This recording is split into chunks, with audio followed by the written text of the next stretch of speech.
Villager thinks that being masculine is toxic, but you can't blame him. He's watching Mikado Avocado for entertainment.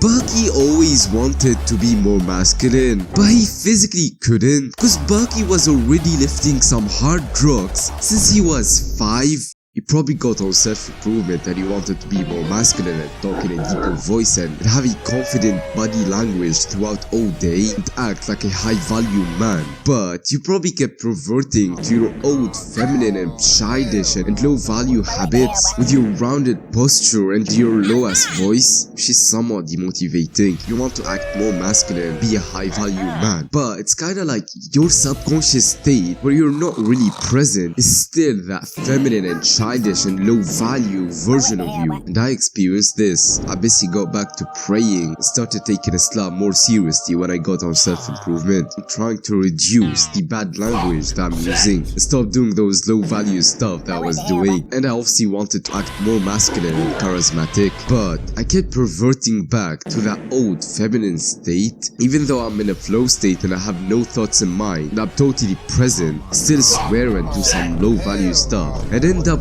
questioning myself afterwards. So how can we avoid that? First is to do gratitude. The first thing that you should do is to be grateful for the fact that you want to be a better version of yourself. Give yourself a little praise. Say the shit with me. I'm grateful for my present self who's sacrificing comfort for my future self so I can be more masculine and charismatic. And now the second thing, you also need presence. You gotta be somewhat aware of yourself if you're trying to change your identity and act more masculine. So to improve your skill to be present, you could either meditate, walk in nature, or pray. You can even do the 3 at the same time. Third is to cut out low value friends. Love it or not, you're probably the average of the 5 people you spend most of your time with. You might have noticed when you were in solitude, maybe going for a walk or something, you were probably acting more masculine and more high value and talking in a deeper voice and walking in straight posture, aka those new habits and that new identity that you want to build for yourself. But when you get into a flow state with your old friends specifically, you start reverting back to those old feminine low value habits.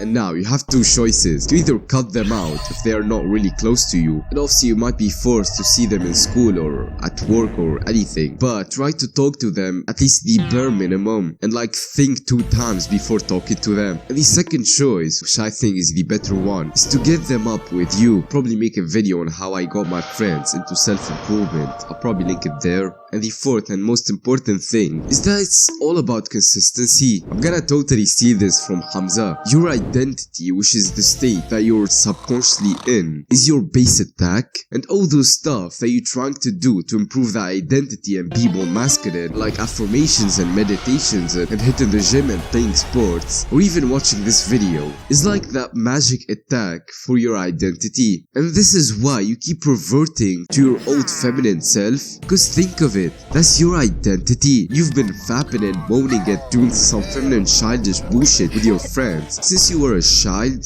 But how long did you hit the gym for? How long did you meditate for? How long did you say those affirmations for? How long have you surrounded yourself with masculine men and started working on your goals? How long have you been trying to talk in a deeper voice, to have a straight ass masculine posture throughout all day? How long did you keep brainwashing yourself into being more masculine? It's probably not even comparable to that last period. And this is why you shouldn't feel demotivated every time you keep reverting back to your old feminine identity, because it's all about consistency. By time, that magic attack will turn into your base attack. So being masculine becomes your subconscious state. You will subconsciously act more masculine. You will subconsciously walk at 2x speed and with a straight ass posture and talk in a loud deep ass voice. You will subconsciously be motivated to hit the gym and work on your goals and purpose. You will subconsciously want to protect your women from any danger, but you just gotta keep putting in that effort for a while. And once that shit becomes part of your identity, you're not gonna settle there. You're gonna add more magic attack and you're gonna keep improving it by building some other habits that you wanted to build and even being more masculine and high value. It's like a never-ending war with yourself. You will always keep reverting back and improving to a better version of yourself. But that's progress. And this is why I told you to be grateful for the fact that you want to improve yourself. And talking about reverting back to your old identity, I usually say this affirmation whenever I find myself reverting back to that old feminine state. I will say, when you stop doing this childish feminine shit, you will get proceed. When you stop doing this feminine and childish stuff, you will get respect from other men. And finally, watch this video where I show you these 6 things that are subconsciously making you more feminine, and you need to stop doing them. And as always, there is no time when you're ready to take action.